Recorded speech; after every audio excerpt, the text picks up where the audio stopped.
Okay, so I'm just joined by Bohemian's Kris Twardek after a 2-1 win. You played your part in the second goal. What was your thoughts overall in the game? It's a massive result. Well, we went into the game kind of knowing what there was to play for, bypassed them, and the reality is we're coming into almost halfway into the season. So we're delighted, but we kind of know that you have to follow it up with a win. That's the message. That's the message from the top. Follow it up with a win next week, and then you like we spoke about in the break, you got to hit the ground running, and we did that. We've done that 6 points out of 6, so we're real happy with that. Yeah, you caused a lot of problems on the left-hand side against arguably the best right back in the league. What were your thoughts on that? Like, did you come into the game knowing that you were up against obviously Sean Gannon, who's been known for how many years now? Yeah. Well, you know what? Normally we'd have myself on the right and Danny on the left. Yeah.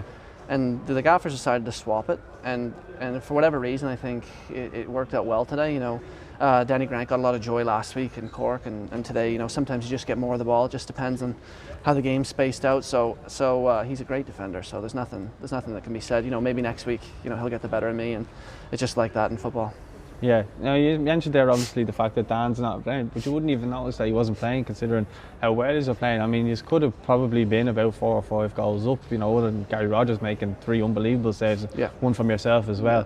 But you must be going into every game now believing you can beat anyone at this rate. Well, I spoke about that in the interview with you earlier, and that's our belief. We've got good coaching staff, we're well organised, and we've got a lot of attributes that can threaten a lot of teams, and there's that buzz with Europe as well. There's a lot to play for, even though it's been a shortened season. So I think there's a lot of excitement, a lot of optimism in the group, and that takes you a long way in football. Yeah, I was just saying to the manager there, Keith, that is it a case now of just trying to finish as high up in the league as possible now? You know what? I know it was terrible conditions at the start of the season, but that game against Rovers could have easily been a 0-0 draw, or even we could have won it. I missed a chance there in the first half against them, and all of a sudden, you're 1-2 points off them, but there's still so much that can happen. I mean, things change at week-to-week basis, so we're still playing for. You have to go for the. You'd be silly not to go for the highest you could go, which is winning the league, winning the FAI Cup. That's our ambition.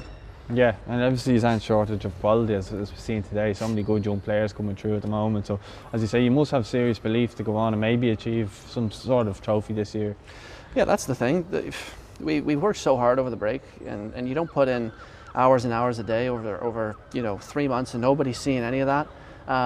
It's easy to put in a shift whenever there's a streaming service or when there's fans in the stadium, but when you're putting it in a day-to-day basis like we felt we done, you reap the benefits when you come back. So we're going for trophies, we're going for wins on a week-to-week basis, and we're optimistic about that. Well, onwards and upwards, Kris. Thanks very much for your time. I'll let you go. All right. Awesome.